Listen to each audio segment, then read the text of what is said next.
დღეს მსოფლიოს სხვადასხვა წერტილში პოლიტიკური აქტორები გაცილებით თამამ განცხადებებს აკეთებენ უკრაინის ომთან დაკავშირებით. არ ფრთხილობენ ისაუბრონ ამერიკულ დაფინანსებაზე, რომელიც ძირს უთხრიდა სახელმწიფოების დემოკრატიას. თამამად ისმის ბრალდებები ბაიდენის ადმინისტრაციის წინააღმდეგ, რომ სწორედ მისი მმართველობის პირობებში Deep State-ის გავლენები გაიზარდა, რომელიც არასასურველი რეჟიმების შესაცვლელად სხვადასხვა სახელმწიფოში გადატრიალებების პროვოცირებას ახდენდა. დღეს მარტივია ამ ყველაფერზე საუბარი, თუმცა 3 წლის წინ ბევრი ერიდებოდა ღიად ეთქვა ის სიმართლე, რასაც დღეს თავად შტატები ადასტურებს. სწორედ მაშინ, როდესაც Deep State-ის გავლენები პიკში იყო, საქართველოში მმართველ გუნდს 2022 წლის 28 ივნისს 3 დეპუტატი გამოეყო, ერთადერთი მიზნით. ურთულესი პერიოდი დგას საქართველოს წინაშე ერთის მხრივ არის განუწყვეტელი მცდელობები, რომ საქართველო იყოს ომში ჩართული და საკმარისია ერთი თოფი გავარდეს, რომ უკან დარჩება ყველანაირი ჩვენი ოცნება. ამიტომაც ყველაფერი უნდა გავაკეთოთ, რომ ეს ომი იქნეს თავიდან აცილებული და ომის თავიდან აცილება შეგვიძლია მხოლოდ ერთადერთ შემთხვევაში, თუ კი ხალხს ეცოდინება სიმართლე, ხალხი არის ძალა, ხალხს უფრო მეტი უნდა უთხრათ, ვიდრე აქამდე ვეუბნებოდით, იმიტომ რომ მესმის როცა ხარ მართველი გუნდი, როცა ხარ ხელისუფლებაში, გიწევს უამრავ რაღაცაზე, გაუწიო ანგარიში, უამრავ რაღაცაზე თვალი დახუჭო და რაღაცები ვერ თქვა და ჩვენ მიგვაჩნია, რომ ხალხმა უნდა იცოდეს უფრო მეტი სიმართლე და ამას ჩვენ ვეთქვით ხალხს.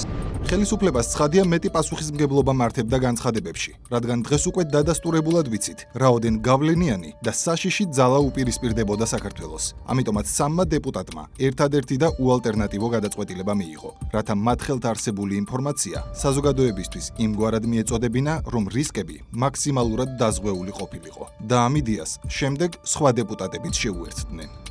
გავიდა გარკვეული დრო და რასაც ჩვენ ხალხის ძალა ვსაუბრობთ აქ, ეხლა ამაზე საუბრობენ იქ, ამერიკის შეერთებულ შტატებში. თუმცა ეს უკვე არის შედეგი და ფაქტი იმისა, რომ ჩვენ გარდაუვალ აუცილებელი და სწორი გზა ავირჩიეთ, მაშინ ჩვენ ხედავდით, რომ იმ დონეზეა და ისეთი მძლავრია დეзинფორმაცია უცხოეთიდან და ძირითადად ეს იყო შეერთებული შტატების საელჩო, რომელიც კოორდინაციას სახორციელებდა მთელი ამ ძალებისას და ასე შემდგომ და თუ საზოგადოება სიმართლე არ ეცოდინებოდა, ჩვენ ნახეთ ის სამწუხაროდ რაც მოხდა უკრაინაში.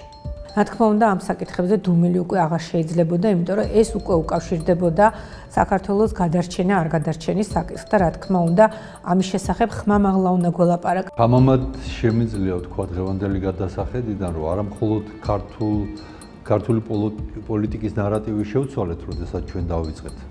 არამედ გავლენა მოვახდინეთ იმ პროცესებზე, რომელიც მსოფლიოში ხდება, განსაკუთრებით ევროპაში. თუმცა მაშინ ძალიან ძნელი იყო ამის წარმოქმნა ვინმესთვის.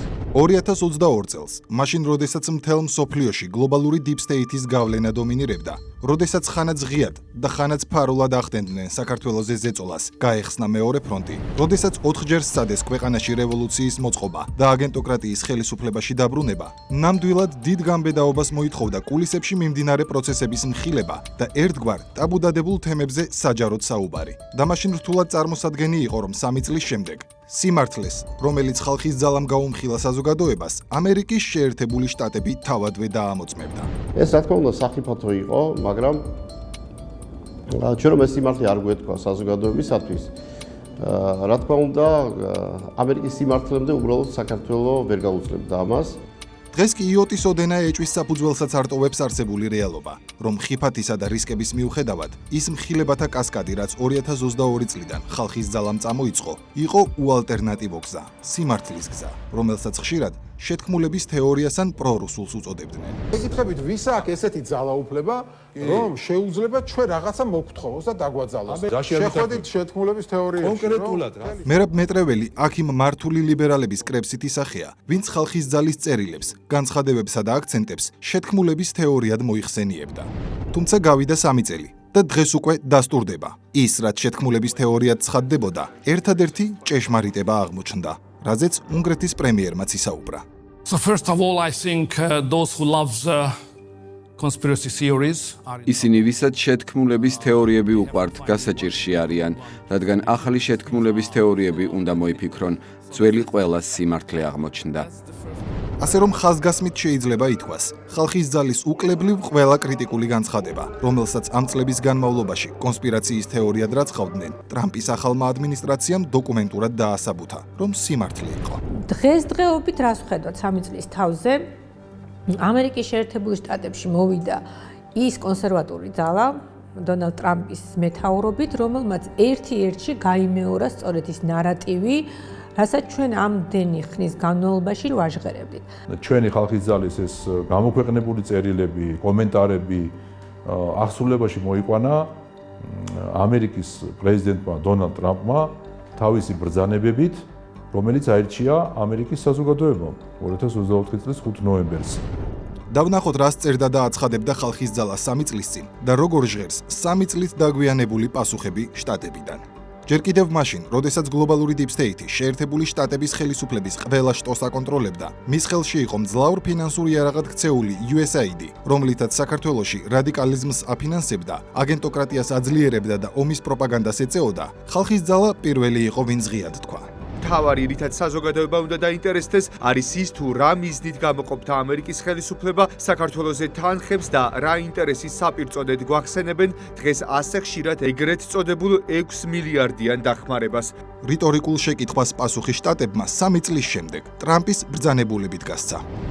ამერიკის შეერთებული შტატების საგარეო დახმარების სფერო და ბიუროკრატია არ არის თანხვედრაში ამერიკის ინტერესებთან და ხშირ შემთხვევაში ამერიკულ ღირებულებებთან მიმართებით არაეთიკურია. ისინი მიზნად ისახავს მსოფლიო მშვიდობისთვის ძირის გამოთხრას უცხოურ ქვეყნებში ისეთი იდეების წახალისებით, რომლებიც პირდაპირ წინააღმდეგობაშია ქვეყნებს შიგნით და ქვეყნებს შორის ჰარმონიული და სტაბილური ურთიერთობების განვითარებასთან.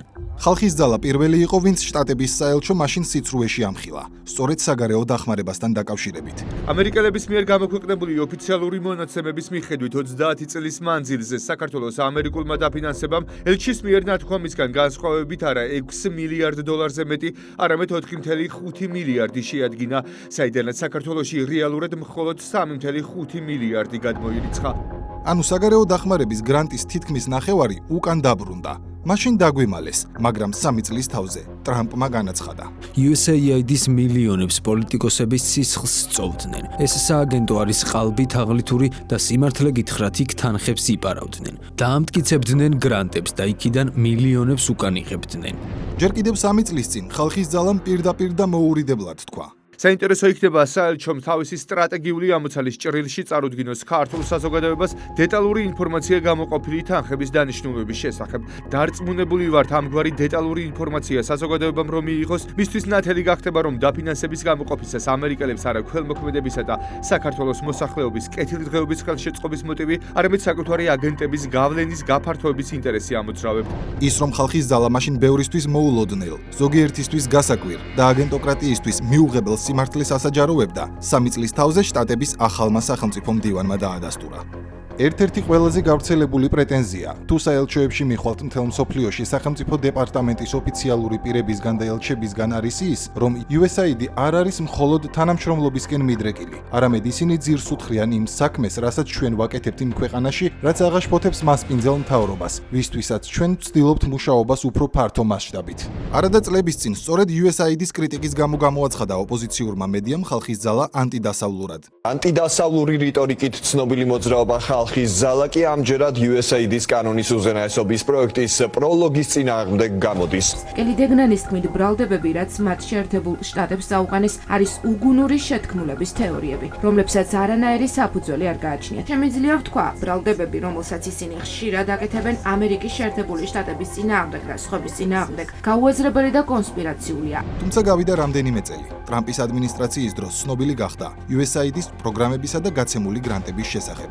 და გავიგეთ, რომ USAID-მა 20 მილიონ დოლარზე მეტი მისცა საქართველოში სამართლის უზენაესობის პროგრამისთვის ორგანიზაციას, რომელიც USAID-ის დაფინანსებით დანაშაულს ახალისებდა. კერძოდ 2023 წელს გამჭვირვალობის კანონის წინააღმდეგ გამართულ აქციებზე დანაშაულისთვის დაკავებულებს გირაოს უხდიდა, რითაც რადიკალიზმს ახალისებდა და აქტივისტებში დაუსჯელობის განცდას ქმნიდა. ერთ-ერთი NGO-ს საქართველოს დემოკრატიული ინიციატივის ბაზაზე მაშინ ფონდი შეიქმნა, რომლის დონორიც USAID-ის პარტნიორი East West Management იყო. მაშინ მაშინ საინტერესო რამ მოხდა. აღნიშნული პროგრამის დონორებში თავდაპირველად USAID-იც ჩანდა. შემდეგ კი სკანდალის ჩასახშობად USAID-ის ლოგო საიტიდან გააქრეს, მაგრამ ეს ხომ მოცემულობას არ ცვლის. East West Management-ი ფულს სწორედ USAID-დან იღებდა. შესაბამისად, სწორედ ამერიკელი ხალხის ფული ხმარდებოდა საქართველოში პოლიციელების მოლოტოვით დამწველების, თბილისის ქუჩების გადამწველებისა და პარლამენტის შენობის დამბრბევების გირაოების გადახდას, რათა სხვებსაც ჰქონოდათ განცდა, რომ დანაშაულისთვის მათ გირაოსაც გადაიხდიდნენ და ციხეში წასვლა არ მოუწევდათ. ხალხის ძალას ყველაზე დიდი თავდასხმის გადატანა მას შემდეგ მოუწია, რაც გამჭვირვალობის კანონის მიღების ინიციატივით გამოვიდა და განაცხადა. საზოგადოებრივი მოძრაობა ხალხის ძალა იანვარში დააინიცირებს კანონპროექტს, რომელიც არსებითად ამერიკულ კანონმდებლობას დაეფუძნება. ჩვენს მიერ შემოთავაზებული კანონით შეიქმნება უცხოური გავლენის აგენტების რეესტრი, რომელში რეგისტრაციაც სავალდებულო იქნება ყველა შესაბამისი NGO-სთვის და სხვა სუბიექტებისთვის, რომლებიც უცხოური წყაროებიდან ფინანსდებიან და საქართველოში საჯარო გადაწყვეტილებების მიღებაზე ან საზოგადოებრივი აზრის ფორმირებაზე ზეგავლენის მოპოვებას ისახავენ მიზნად. მაშინ ამ ინიციატივას თბილისის ქუჩებში ცეცხლი და მოლოტოვის კოქტეილები მოჰყვა. პარლამენტის შტურმით აღებაც კი სცადეს. პროცესს მწვანე აუნთო ამერიკის საელჩომ. მეტიც, მაშინდელმა ელჩმა ამერიკული კანონი რუსულად დაბრენდა და კრემლისგან შთაგონებული უწოდა. არადა კანონი რეალურად მხოლოდ ფინანსების გამჭვირვალობას მოითხოვდა. ამ კანონის შესახებ სპეკულაციები არ არსებობს, ეს არის რუსული. 3 წლის შემდეგ კი, როდესაც USAID-ის მიერ დახარჯული კოლოსალური თანხების ნაწილი ცნობილი გახდა, დადასტურდა ორი რამ. პირველი, ხალხის ძალის ინიციატივას გამჭვირვალობასთან დაკავშირებით მყარი საფუძველი ჰქონდა, რადგან ქვეყანაში მხოლოდ არჩევნებისთვის USAID-მა გაუმჭვირვალედ $41 მილიონ მეტი ჩადო. და მეორე, თბილისში მაშინ განვითარებული მოვლენები სრულად მართული იყო Deep State-ის მიერ, რასაც სახელმწიფო დეპარტამენტის ყოფილი თანამშრომელი მაიკ ბენსი პირდაპირ ადასტურებს. Georgia right now, საქართველოს მთელი წელი ახალ ამბებში ჩნდებოდა, რადგან იქ ცდილობდნენ ამერიკული ფარას ეკვივალენტური კანონი მიეღოთ. როდესაც საქართველოს ამ კანონის მიღებას სცადა, რა მოხდა? მოხდა ის, რომ ჩაუტარეს იქვე ქუჩის ამბოხებები, რომლის მოწყობაშიც USAID არაერთ ქვეყანაშია გამოჭერილი. 1980 წლიდან USAID-მა არაერთი ფერადი რევოლუცია თუ ამბოხი მოაწყო, მათ შორის არაბული გაზაფხული. ხალხის ძალა გასულ წლებში მხოლოდ Deep State-ის მიერ ზეწოლის ინსტრუმენტად ქცეულ ამერიკაზე კი არ საუბრობდა, არამედ ევრობიუროკრატებზეც, რომლებმაც დაივიწყეს ჭეშმარიტად ევროპული ღირებულებები. გავიდა რამდენიმე წელი და ის, რასაც ხალხის ძალა 2022 და 2023 წლებში აცხადებდა, ერთ-ერთში გაიმეორა მიუნხენის კონფერენციაზე ჩასულმა შტატების ახალმა ვიცე-პრეზიდენტმა. გვპირდებიან, რომ მიგვიღებენ ტრადიციებით ევროპაში, თუმცა ეგრეთ წოდებული ლიბერალები ამავდროულად პირდაპირ და უხეშად ებრძვიან ჩვენს ტრადიციებს და ყველა ინსტიტუტს, რომელიც ამ ტრადიციებს გამოხატავს. ეგრეთ წოდებული ლიბერალების ერთ-ერთი მთავარი თავდასხმის ობიექტი სწორედ მართლმადიდებელი ეკლესიაა. ცივი ომი წარმოადგენდა დაპირისპირებას დემოკრატიის დამცველებსა და ამ კონტინენტზე უფრო მეტად ტირანულ ძალებს შორის, რომლებიც ცენზურას უწესებდნენ დისიდენტებს, ხურავდნენ ეკლესიებს, აუქმებდნენ არჩევნებს. არ შეიძლება აიძულო ადამიანები და უკარნახო რა იფიქრონ, რა იგრძნონ, ან რის ისჯეროდეთ. გამაოგნებელია, როდესაც ვხედავ თუ როგორ ართმევენ ევროპას ამ ღირებულებებს, რის გამოც მისი მომავალი ძალიან რთულად განჭვრეტად იხდება. სამწუხაროდ, როდესაც დღეს ევროპას ვუყურებ, ზოგჯერ არც ისე ცხადია, რა დაემართა ცივი ომის ზოგიერთ გამარჯვებულს. ვხედავთ, რომ დემოკრატია, ადამიანის უფლებების, სიტყვის თავისუფლება, რაც აწლეულების მანძილზე ევროპის მთავარი ხიბლი იყო, დღეს უკიდურესად არის დაკნინებული. ვშიშობ, მთელს ევროპაში სიტყვის თავისუფლება უკუსულას განიცდის. ბიძინა ივანიშვილმა რამდენჯერმე მიგვანიშნა, რომ ევროპაში მედია სრულ ცენზურას ექვემდებარება, რაც ევროკავშირის უმწვავეს ფასეულობით კრიზისზე მეტყველებს. ცდილობა ვუხსნა ჩვენს ევროპელ მეგობრებს, რომ ეს მეგობრობა საერთო ღირებულებებზეა დაფუძნებული. თქვენ არ გაქვთ საერთო ღირებულებები ჩვენთან, თუ იმდენად გეშინიათ საკუთარი ხალხის, რომ მათ აჩვენებთ. ეს ხომ უტყუარი ფაქტებია. ეს ხომ უკვე ისტორიის ნაწილია. იმ ისტორიის, რომელიც ადასტურებს, რომ სიმართლეს ალტერნატივა არ აქვს. მაშინაც კი თუ იმდენად გავლენიანი ჯგუფების საერთაშორისო ქსელი გიპირისპირდება, როგორიც გლობალური Deep State-ია. და რას არ გვპატიობენ? რატომ უტევდნენ გარე თუ შიდა მტრები საქართველოს ერთიანი ძალებით? ისინი დაუმორჩილებლობას არ გვპატიობდნენ, სუვერენიტეტს არ გვპატიობდნენ, ეროვნული ინტერესებით მოქმედებას არ გვპატიობდნენ. მაგრამ ეს იყო, არის და იქნება ერთადერთი სწორი გზა სახელმწიფოსთვის და ადრე თუ გვიან აუცილებლად შედეგს გამოიღებს, ზუსტად ისე, როგორც დღეს. ჩვენ გვინდა შეერთებულ შტატებთან პარტნიორული ურთიერთობები. და არა ვასალური დამოკიდებულება. მე მოველი რომ დედამიწაზე ყველა ერი თავის ეროვნულ ინტერესებს წინ წაწევს და როდესაც ჩვენი ინტერესები ერთმანეთის თანხმედრაში იქნება, მე თანამშრომლობას მოველი. დაახლოებით 3 წლის წინ, როდესაც ხალხის ძალა ახალი შექმნილი იყო, ერთ-ერთ ტელეეთერში მე ვთქვი, რომ არ არსებობს ბოლომდე სუვერენული სახელმწიფო, თუმცა ჩვენ ყოველთვის უნდა ვცადოთ, რომ ჩვენი სუვერენიტეტი იყოს მაქსიმალურად დასული. ამ სიტყვებმა მაშინ გამოიწვია შოკი ქართულ პოლიტიკურ სპექტრში და ეს არის თურმე იგივე, რასაც პუტინი ამბობს. ეს ოპოზიციური ჟურნალისტების არხები დამდევდნენ პარლამენტის დერეფნებში და ამბობდნენ, რატომ ამბობ იგივეს, რასაც პუტინი ამბობს და ეს სიტყვა სუვერენიტეტის ხმარება იყო აკრძალული. მაგრამ დღეს უკვე ფაქტია, რომ სწორედ სუვერენიტეტის გამტკიცებამ, ეროვნული ინტერესებით მოქმედებამ და საზოგადოების ინფორმირებულობამ იხსნა ქვეყანა იმ დამანგრეველი შედეგებისგან, რაც სამწუხაროდ უკრაინაშია და სამწლიანი ნგრევის შემდეგ დღეს ისე ჩანს, რომ ასობით ათასი უკრაინელი არაფრის გამო დაიღუპა. For many years, long before Putin said პრობლემის უდიდესი ნაწილი იყო ის, რომ რუსეთი მრავალი წლის წინ ამბობდა, რომ ნატო არ უნდა იყოს უკრაინაში. ეს ერთგვარად ქვაზე იყო ამოკვეთილი და სადღაც პროცესის მსვლელობისას ბაიდენმა თქვა: არა, მათ უნდა ჰქონდეთ ნატოში შესვლის შესაძლებლობა. რუსეთისთვის პირდაპირ ზღურბლზე ვიღაცის ყოლა, მე შემიძლია გავიგო მათი გრძნობები ამასთან დაკავშირებით. უარესი მდგომარეობაა დღეს კატეგორიულად უარს ეუბნებიან, ადრე თუ იმედს მაინც აძლევდნენ, დღევანდელმა პრეზიდენტმა ამერიკის თქვა, რომ თუ უკრაინა არასოდეს არ შევა ნატოში, მე თანახმავარ. რაც შეეხება ნატოში უკრაინის გაწევრიანებას, დღეს თავდაცვის მდივანმა თქვა, რომ ეს ნაკლებად რეალისტურია და ამ მოსაზრებას ვეთანხმები. მოხდა ის, რასაც ვამბობდით, რომ დიდი მოთამაშეები შერიგდებიან, დიდი მოთამაშეები გარიგდებიან, დიდი მოთამაშეები დაიწყებენ სოფლის გადანაწილებას და ჩვენ აქ არ უნდა გავიჭყლიტოთ როგორც კოზაკი ქლემების ჩხუბში. საქართველოს მართლაც რომ გადარჩა, უკრაინამ კი სამწუხაროდ არა მხოლოდ ხალხი და ტერიტორიები, არამედ მის მომავალზე სიტყვის უფლებაც კი დაკარგა.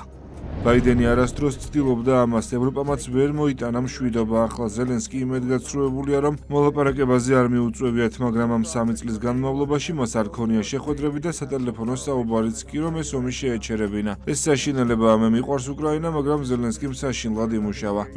ზელენსკი, რომელსაც აქამდე როგორც გმირად ყველა კონგრესში, ყველა პარლამენტში თავაზობდნენ საზოგადოებას, მსმენელს, მის ღია გამოსვლებს და მაღალფარდოვან შეძახილებს, დღეს მას მოლაპარაკების მაგიდასთანაც არ სვამენ. იმის გათვალისწინებით, რაც ამერიკამ უკრაინისთვის გააკეთა, მათ უნდა დაუწიონ ტონს, ყურადღებით შეხედონ და ხელი მოაწერონ ამ შეთანხმებას. ასეთი იქნებოდა ქართული რეალობაც, რომ არა საქართველოს ხელისუფლების პრინციპული, ეროვნული პოზიცია და რომ არა ხალხის ძალის მიერ დაწყებული მეტი სიმართლის პოლიტიკა. ისე რომ ეს სიმართლე მიუხედავად იმისა, რომ ძალიან მძიმე იყო, ღირდა, იმიტომ რომ მისი ღირებულება იყო ქვეყნის და საზოგადოების გადარჩენა და ხიფათის აცილება.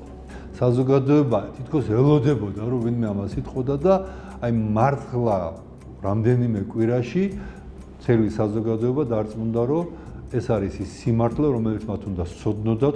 ჩვენ დავამკვიდრეთ არაერთხელ თქვით ეს საზოგადოებაში და საქართველოში ის პოლიტიკა, რომ ხალხი უნდა ყავდეს ჩართული, მით უმეტეს ასეთ გამოწვევებით სამსე რეგიონში, როგორც ჩვენია, აქტიურ პოლიტიკაში. განული 3 წლის პერიოდში ჩვენმა განცხადებებმა, ქართული ოცნების ლიდერებმა და რაც მთავარია, ხალხის მიერ აი ამ პერიოდის განმავლობაში გამოვლენილმა ნდობამ საქართველოს ნამდვილად გადაარჩინა უდიდეს საფრთხეს.